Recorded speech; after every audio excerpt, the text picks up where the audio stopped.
Well, let's talk about this new album, Vienna and the West. This is volume 3 in your series of groove-oriented music. A lot of stuff to talk about there. Can you sort of give us an overview of what the album is, and also your music, your musical language that we hear on this disc? Well, the album is a collection of chamber music pieces in various instrumentations, from solo piano to septet, mixed winds and strings, that I've written in the last 15, 16 years. So most of the music was written after 2010, and one piece, the biggest one, Impressions, the septet, was written in 2002. And stylistically, it's really a summation of my own personal musical history and what I went through in my career as a musician. I started out as a jazz guitarist, became a jazz composer, turned aspiring film composer, got very, very interested at the same time in contemporary classical music. And at present day, I'm a concert composer, also with a second career as an orchestrator for film, television, and video game projects. That's interesting. Now, did I hear in an interview with you that you actually intended to be a computer programmer at first?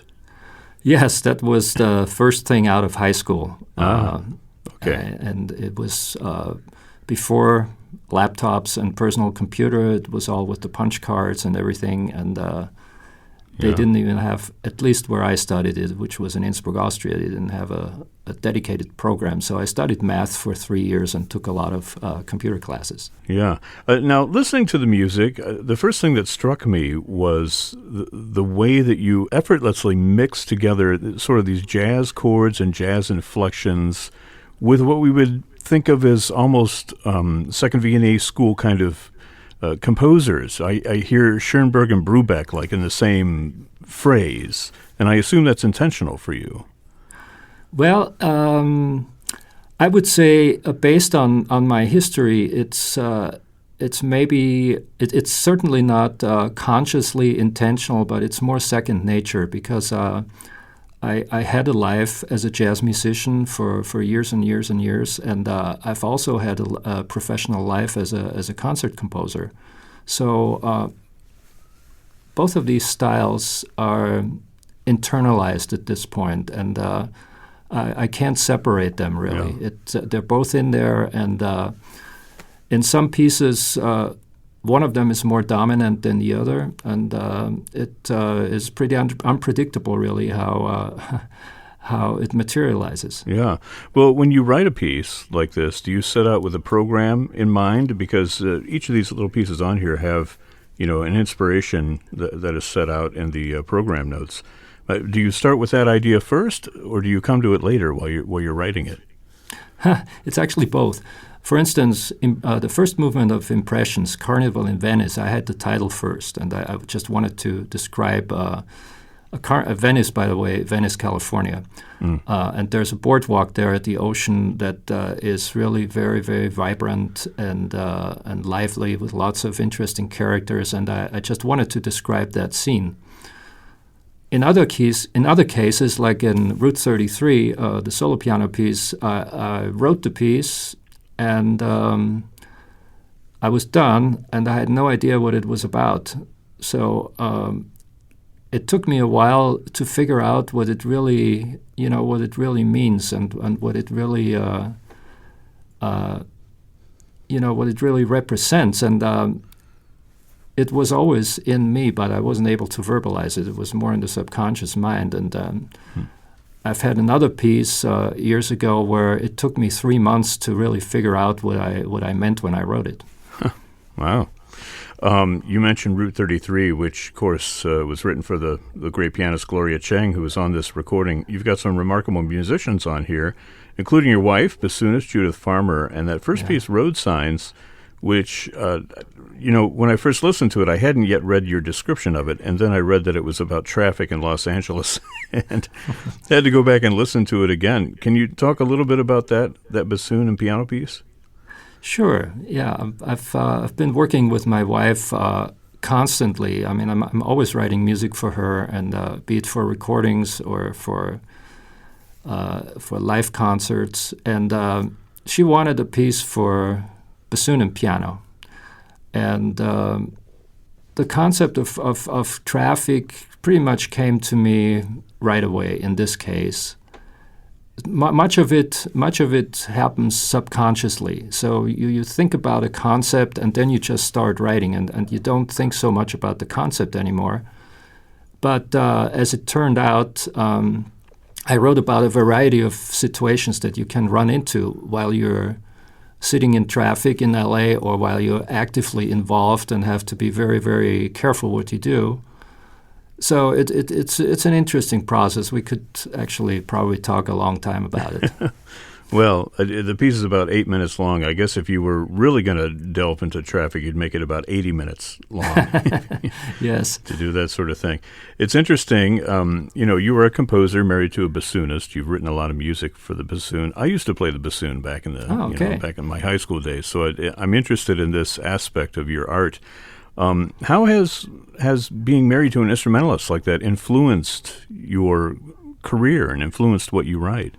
Well, it's probably fair to say that if I hadn't been married to Judy, I probably wouldn't have written as much for the bassoon, right, as I have. And it's of course wonderful to have to live with a great instrumentalist, because you just working in your studio and you have a question and you go to her studio and ask, "Hey, do you think this works?" So it's a very direct and satisfying way of working and learning and developing. Yeah. I want to talk a little bit about the very last piece on here, From Vienna with Love, which is a piano quartet. And I guess the inspiration comes from Gustav Mahler. That's an interesting angle. I wonder if you can tell us about that. Sure. So the New York Piano Quartet has a festival, the New York Chamber Music Festival, and the leader of that quartet, the violinist Elmira Darvarova, years ago put together a concert for which she invited a number of composers to write piano quartets, short piano quartets, inspired by Gustav Mahler in general. And she also made a recording of that. And I decided, since there was a sketch by Mahler for an intended second movement to his piano quartet, which he wrote, I believe, in 1876, and wrote it while he was still a student. And I took this sketch and made it the inspiration for my contribution. Tell us a little bit about some of the other performers on here. We mentioned your wife, Judith Farmer, and pianist Gloria Chang, but there are some formidable players on this disc. Yeah, there's some other members of the Los Angeles Philharmonic, wonderful players like Amy Cho Ryan, third horn, Joanne Pierce Martin, principal keyboard, and Ben Hong, the associate principal cellist. Also a good amount of people from the Los Angeles Chamber Orchestra, Teresa Stanislav, assistant concertmaster, Andrew Schulman, principal cello, Rob Brophy, viola, Maya Jasper-White, violin. Mm-hmm. There's a first call studio player on it, Steve Dress on contrabass. There's a wonderful clarinet player from Colombia, Edgar Lopez. And several other pianists like Nadia Shapachenko, who was also a Grammy nominee twice, Robert Thies, and Nick Kirby. And I'm really, really happy to be able to work with all of these great guys and musicians. Yeah, it's a wonderful collection of performers and beautifully played, I have to say, all the music on this recording. Yeah, I'm very, very happy with the performances.